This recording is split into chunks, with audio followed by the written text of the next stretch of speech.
ప్రముఖ రైతు నాయకుడు జగ్గీర్ సింగ్ దలేవాల్ పంజాబ్ రాష్ట్రం కనౌరు సరిహద్దుల్లో 40 రోజులుగా ఆమరణ నిరాహార దీక్ష చేస్తున్నారని, ఆయన ప్రాణాలను కాపాడాలని సిఐటియు జిల్లా ప్రధాన కార్యదర్శి కందారపు మురళి ఓ ప్రకటనలో డిమాండ్ చేశారు. రైతులకు కనీస మద్దతు ధర కల్పించాలని కోరుతూ నవంబర్ 26వ తేదీ నుంచి ఆమరణ నిరాహార దీక్ష చేపడుతున్న దలేవాల్ ఆరోగ్యం పూర్తిగా క్షీణిస్తుందని తెలిపారు. సుప్రీంకోర్టు జోక్యం చేసుకుని సమస్యను పరిష్కరించమని కోరినా కేంద్ర ప్రభుత్వం పట్టించుకోవడం దారుణమని ఆయన ఆ ప్రకటనలో విమర్శించారు. పంజాబ్ రాష్ట్ర ప్రభుత్వం తమ హస్తకిస్తం తెలియజేస్తూ కేంద్ర చర్యలకు ఆహ్వానించాలని విజ్ఞప్తి చేసిన కేంద్రంలోని బీజేపీ ప్రభుత్వం పట్టించుకోకపోగా కనీస స్పందన వ్యక్తం చేయకపోవడం అన్యాయమని అన్నారు. వృద్ధాప్యంలో ఉన్న దల్లేవాల ఆరోగ్య పరిస్థితి ఆందోళనకరంగా ఉందని, రైతాంగం పెద్ద ఎత్తున ఆందోళన చేపడుతుందని, దేశవ్యాప్తంగా ఆయనకు మద్దతు వెల్లువలా వస్తుందన్న విషయాన్ని గమనించకుండా మమ్మల్ని ప్రశ్నిస్తారా అన్న దురహంకారంతో కేంద్రంలోని బీజేపీ ప్రభుత్వం అత్యంత అమానుషంగా ప్రవర్తిస్తుందని గుర్తు చేశారు.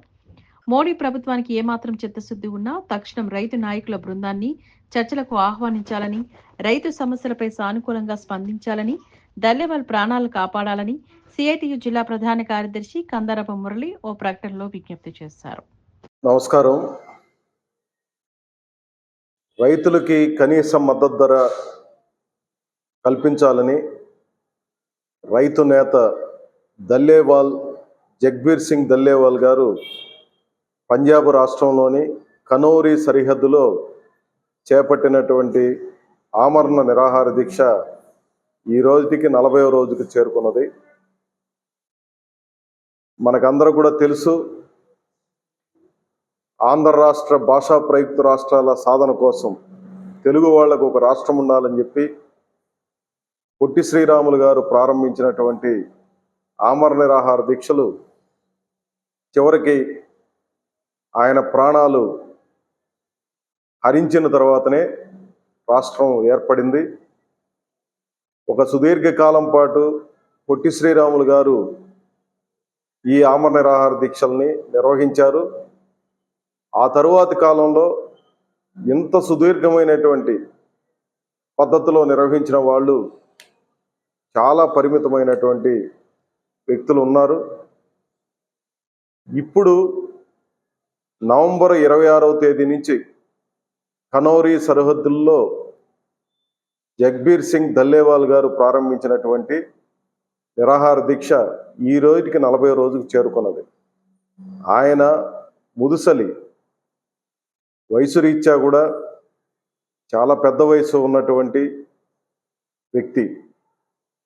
ఆయన రైతుల ప్రయోజనాల కంటే నా ప్రాణాలు గొప్పవేమి కావు, రైతుల సమస్య పరిష్కారం అయ్యేదాకా నేను ఈ నిరాహార దీక్షను విరమించేది లేదు అని చెప్పి విస్పష్టంగా ప్రకటించారు.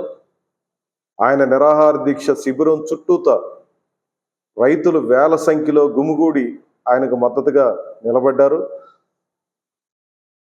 ఆయన నిన్న కూడా మాట్లాడుతూ, ఈరోజు ఉదయం కూడా మాట్లాడుతూ, రైతుల సమస్యలు పరిష్కరించబడేదాకా నేను విరమించే ప్రశ్నే లేదని చెప్పి చాలా సూటిగా చెప్పారు. సుప్రీంకోర్టు ఇప్పటికే పలుమార్లు జోక్యం చేసుకొని రైతు సమస్యల పరిష్కారం చేయడంతో పాటు ఆయన ప్రాణాలను కాపాడండి అని చెప్పి హెచ్చరికలు జారీ చేస్తూనే ఉంది.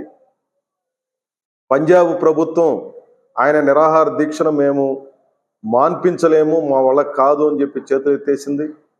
ఆయన నిరాహార దీక్ష కొనసాగుతూనే ఉంది. పెద్ద ఉద్రిక్తంగా ఈరోజు ఉత్తరాది రాష్ట్రాలన్నీ మారిపోయినటువంటి పరిస్థితి.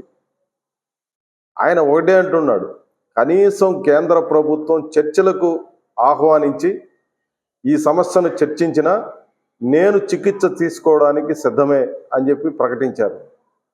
40 రోజుల పాటు కంటిన్యూగా ఆహారం లేకుండా ఉండడం అంటే ఎంత తీవ్రమైనటువంటి పరిస్థితో మనకందరికీ తెలుసు. ఒక రైతు ప్రాణాలతో, ముఖ్యంగా రైతు నాయకుడిగా ఉన్నటువంటి ఆయన ప్రాణాలతో మోడీ ప్రభుత్వం ఈరోజు చెలగాటమాడుతూ ఉంది. అంత వయసులో ఉన్నటువంటి ఆయన పెద్ద మనిషి, ఒక సీనియర్ సిటిజన్. ఆయన ఈరోజు రైతాంగ ప్రయోజనాల కోసం ఆమరణ నిరాహార దీక్షకు పూనుకుంటే కనీసం మాట్లాడడానికి కూడా సమయం లేదన్నట్టుగా 40 రోజులుగా సుప్రీంకోర్టు చెప్పిన తర్వాత కూడా పంజాబ్ ప్రభుత్వం అధికారికంగా లేఖ రాసింది కేంద్ర ప్రభుత్వానికి. ఆయన ప్రాణాలు పణంగా పెట్టే పరిస్థితి ఏర్పడింది. ఆయన ప్రాణాలకు ప్రమాదంగా ఉంది. మీరు తక్షణం జోక్యం చేసుకుని చర్చలు జరపండి అని చెప్పి ఒక రాష్ట్ర ప్రభుత్వం కేంద్ర ప్రభుత్వానికి లేఖ రాసి విజ్ఞప్తి చేసినా ఈ రోజు దాకా అత్యంత కాఠిన్యమైనటువంటి మోడీ ప్రభుత్వం స్పందించకపోవడం ఎంత దారుణమో మనందరూ అర్థం చేసుకోవాల్సినటువంటి అవసరం ఉంది. ఆయన వ్యక్తిగత కారణాలతోనో లేదంటే సొంతంగా ఏదో ప్రయోజనం కోసం ప్రారంభించినటువంటి దీక్ష కాదు ఇది. రైతాంగం తీవ్రంగా నష్టపోతుంది, వారిని కాపాడండి అని చెప్పి గత ఏడాది దాదాపు సంవత్సరంకు పైగా కరోనా తర్వాత, కరోనాకు పూర్వము, కరోనాలో కూడా చాలా పెద్ద ఎత్తున రైతాంగం పోరాడింది. ఢిల్లీ నగర వీధుల్ని దిగ్బంధనం చేసి ఈ పోరాటం కొనసాగింది. ఆ తర్వాత స్వయంగా మోడీ గారే క్షమాపణలు చెప్పి ఆ చట్టాలను వెనక్కి తీసుకుంటామని చెప్పి ప్రకటించిన తర్వాత కూడా వారి సమస్య పరిష్కారం కాలేదు. కనీస మద్దతు ధరకు అవసరమైనటువంటి పద్ధతులను ఏమాత్రం ఈ ప్రభుత్వం పట్టించుకోలేదు, వాటిని అమలు చేయలేదు. అమలు చేయకపోగా క్షమించాలని ప్రకటించినటువంటి మోడీ గారు తిరిగి దొడ్డిదారిలో తాను ఏవైతే ఆ రోజు అనుకున్నారో అదే పద్ధతుల్ని ఈరోజు ఇంప్లిమెంట్ చేయడానికి తీవ్రమైనటువంటి ప్రయత్నం చేస్తున్న నేపథ్యంలో రైతాంగం తిరగబడి మళ్ళీ పోరాటాలను ప్రారంభించింది. ఉత్తరాది రాష్ట్రాల్లో చాలా పెద్ద ఎత్తున ఉద్యమాలు జరుగుతున్నాయి.